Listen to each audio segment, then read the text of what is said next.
മീര, ഞങ്ങളിവിടെ ലോബിയിലുണ്ട്. വേഗം വാ.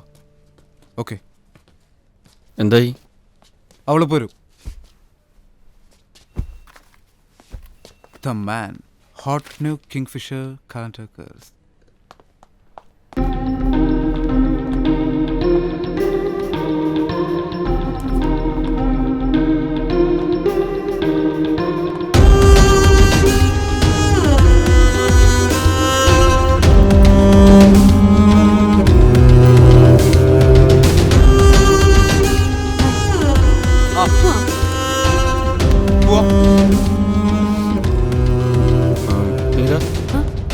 ഇവിടുന്ന് ലിഫ്റ്റ് പോയ ആളില്ലേ, അയാളെ അറിയോ? ആ ടോൾ ഗൈ, അവൻ മോഹിത, ഒരു പക്ക വുമനൈസർ. ഇവിടെ വന്നിടയ്ക്ക് റൂം എടുക്കാറുണ്ട്. കൂടെയുള്ള പെണ്ണുങ്ങളൊക്കെ ഇല്ലേ, ഒക്കെ കണക്കാ. എന്തേ? അതാണോ നീ പറഞ്ഞ മോഹിത്? യാ.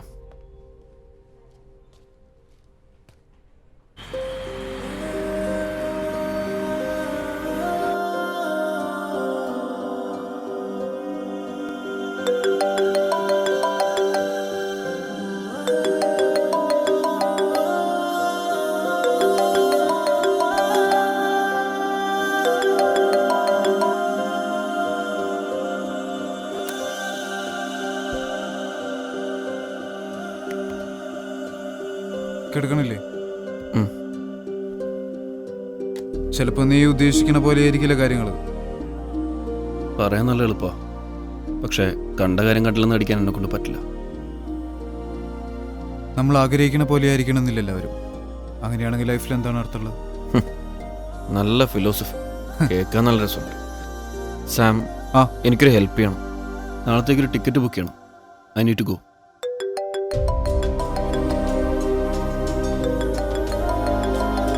നീ എന്തായാലും അവളുടെ കോൾ അറ്റൻഡ് ചെയ്യും.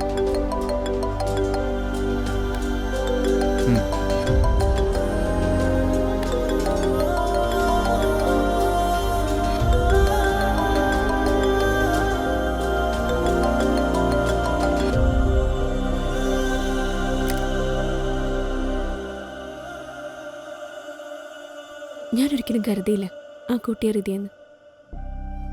കഷ്ടം. ഒരു ഷോക്കിൽ നിന്ന് കരകയറി ഒരു വിധത്തിൽ ജീവിതത്തിലേക്ക് തിരിച്ചു വന്നവനവൻ.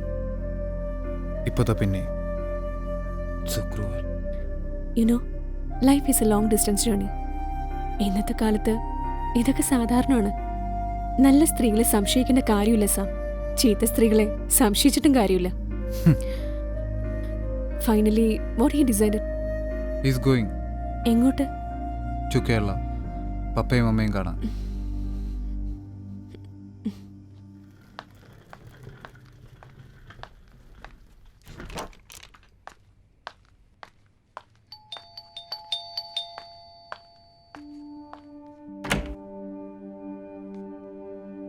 Meera?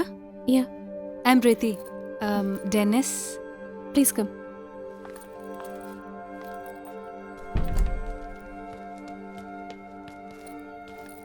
ഒരു യാത്രയ്ക്കുള്ള ഒരുക്കാണെന്ന് തോന്നുന്നു. എങ്ങോട്ടാ? Business tour വല്ലാണോ? ഡെന്നിസ് നാട്ടിൽ പോവാ. എന്താ പെട്ടെന്ന് ഇങ്ങനെ ഒരു തീരുമാനം? ജീവിതമല്ലേ, ഇങ്ങനെ പെട്ടെന്നൊക്കെ തീരുമാനങ്ങൾ എടുക്കേണ്ടി വരും. എനിക്ക് മനസ്സിലായില്ല. മനസ്സിലാവാത്തത് എനിക്കല്ലേ? ഡെന്നിസ് എന്തൊക്കെയാ പറയുന്നേ? ഇന്നലെ ഞാൻ വിളിച്ചിട്ട് ഫോൺ എടുക്കാൻ എന്താ? എത്ര തവണ ഞാൻ ട്രൈ ചെയ്തെന്നറിയോ? ഇഷ്ടം, സ്നേഹം, നിന്നെ പോലുള്ളവർക്ക് ഇതൊക്കെ വെറും നേരം പോക്കാ. It was my mistake. ഇങ്ങനെയൊക്കെ പറയാൻ മാത്രം ഇപ്പൊ എന്താ ഉണ്ടായേ? ഉണ്ട്. നിന്റെ ലൈഫ് സ്റ്റൈൽ അനുസരിച്ച് വഴിവിട്ട് ജീവിക്കാൻ എന്നെ കൊണ്ട് പറ്റില്ല. And I am not meant for you. What do you mean? ഇനി വിശദീകരിക്കണോ? അവന് നിന്നോടും സംസാരിക്കാനില്ല. Sam, this is none of your business. Shut your bloody. Sam, വീട്ടിൽ നിന്ന് ഇറങ്ങി പോവാൻ ഞാൻ പറയുന്നില്ല.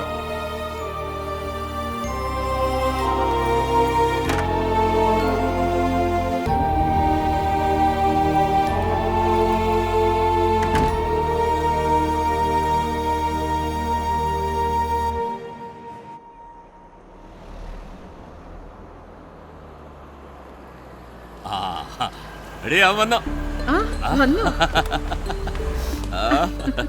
മോനെ?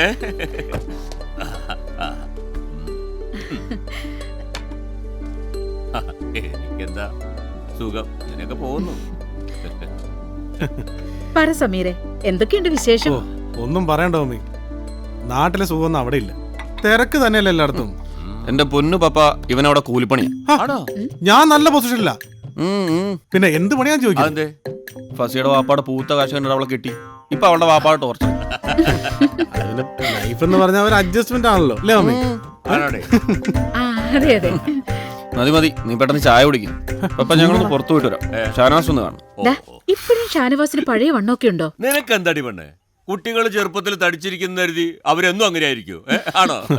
അവനിപ്പോ ഭക്ഷണം കാണുന്നതേ വെറുപ്പായിരിക്കും. ശരിയാ, അങ്ങനെയായിരുന്നല്ലോ ചെറുപ്പത്തിൽ അവന്റെ ഒരു തീറ്റ. അവനിപ്പോ പ്രകൃതി ചികിത്സയൊക്കെ ചെയ്ത് മെലിഞ്ഞ് തൊഴിൽ പേക്കോലായി മാറി. ആണോ?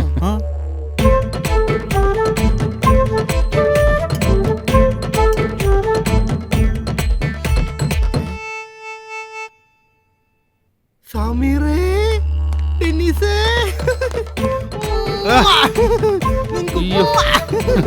എന്തൊക്കെയുണ്ട്? സുഖാടാ? ആ ആ, എടാ, ഷംന പാചക റാണി, ഇപ്പ എന്റെ റാണി അല്ലേടി? ശ്ശേ, എന്നിട്ട് നീ എന്നാ ഞങ്ങളെ കല്യാണം വിളിക്കാൻ? എല്ലാം വളരെ പെട്ടെന്നായിരുന്നുടാ. ഇവളുണ്ടാകണ വേസ്റ്റ് കഴിക്കാൻ വേറെ ആരെയും വേണ്ടേ? ഇവൾ എന്നെ പ്രപ്പോസ് ചെയ്തു, ഞാൻ കേട്ടു. ഇപ്പൊ ജീവിതം ഹാപ്പി. പണ്ട് ഞാൻ പറഞ്ഞത് എനിക്ക് ഓർമ്മയുണ്ട്. താൻ വെക്കുന്ന ഭക്ഷണം പട്ടി പോലും കഴിക്കില്ല. ഇപ്പൊ ഈ പട്ടിയെ കൊണ്ടായിരിക്കും തിരിക്കണല്ലേ? നീ ഇവിടുത്തെ കാര്യങ്ങളൊക്കെ നോക്ക്, ഞങ്ങളൊന്ന് കറങ്ങിട്ട് വരാം. വാടാ.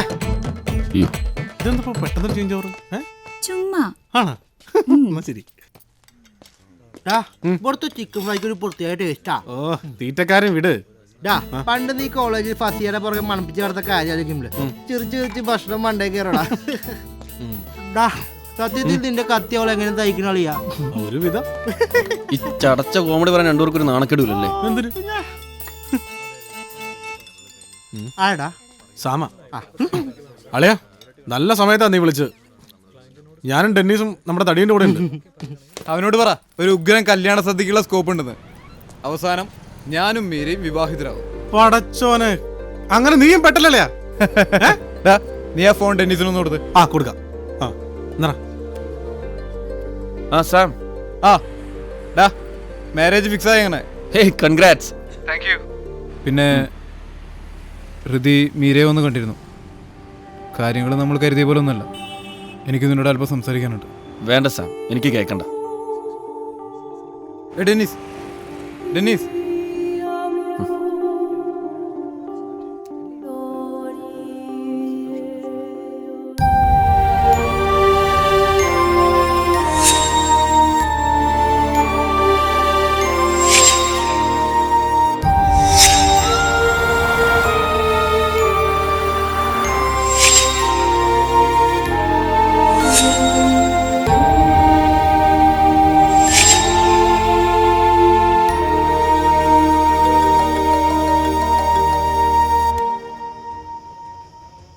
Hello Sam.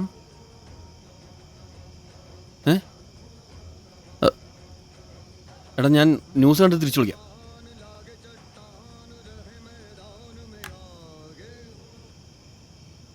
$20 കോടിയുടെ സ്വർണ്ണക്കടത്ത് ബാംഗ്ലൂരിൽ മലയാളി വ്യവസായി അറസ്റ്റിൽ.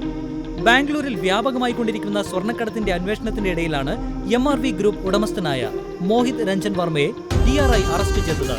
DRI ഓഫീസർ അശ്വിൻ ആന്റണിയുടെ നേതൃത്വത്തിലുള്ള സംഘമാണ് ഇയാളെ പിടികൂടിയത്. ഞങ്ങൾക്ക് കിട്ടിയ ഇന്റലിജൻസ് റിപ്പോർട്ടിന്റെ അടിസ്ഥാനത്തിൽ നടത്തിയ അന്വേഷണത്തിലാണ് മോഹിത് രഞ്ജൻ വർമ്മയുടെ പങ്ക് DRIക്ക് മനസ്സിലായത്. ഇയാൾ നേരിട്ടും അല്ലാതെയും നടത്തിയ ഇടപാടുകളിൽ ഞങ്ങൾക്ക് സംശയം തോന്നുകയും അതുമായി ബന്ധപ്പെട്ട് ഞങ്ങൾക്ക് കിട്ടിയ ചില ഇൻഫോർമേഷൻസ് ആണ് ഇയാളുടെ അറസ്റ്റിലേക്ക്.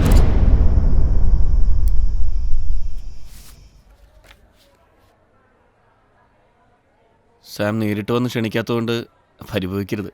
അച്ഛൻ വരണം. ഞാൻ വരൂടോ, നിങ്ങളെല്ലാം എൻ്റെ കുഞ്ഞുങ്ങളല്ലേ. അച്ഛൻ മാത്രമല്ല, ചാക്കോ മാഷും. സാം പ്രത്യേകം പറഞ്ഞിരുന്നു. ഓ, നിങ്ങളുടെ പഴയ കടുവാ ചാക്കോ അല്ല സമീർ? സത്യത്തിൽ അച്ഛന് ഞങ്ങളെ ഓർമ്മ കാണില്ലെന്നാ ഞാൻ വിചാരിച്ചത്. മറക്കാൻ പറ്റുമോ സമീറെ? ആ ക്ലീൻ ഷേവ് ചെയ്ത കഷ്ണിയിലെ ടോണിമോസിന്റെ മുഖം ഞാൻ മറന്നിട്ടില്ല. ഇപ്പോഴത്തെ പിള്ളേരൊക്കെ എങ്ങനെ അച്ഛോ? ആ പഴയ കാലത്ത് ഊർജ്ജമൊന്നും ഇല്ലടോ. റൂൾസ് ആൻഡ് റെഗുലേഷൻസ്, റെസ്ട്രിക്ഷൻസ് എല്ലാം ഒരു അക്കാഡമിക് രീതിയിലേക്ക് മാറിക്കൊണ്ടിരിക്കുകയാണ്. നിങ്ങളെപ്പോലെ ക്യാമ്പസിനപ്പുറത്തേക്ക് സൗഹൃദം സൂക്ഷിക്കുന്നവർ വളരെ ചുരുക്ക. ഞാൻ വരും സാമിൻ്റെ കല്യാണത്തിന്. എല്ലാവരും ഒരുമിച്ച് കാണാലോ.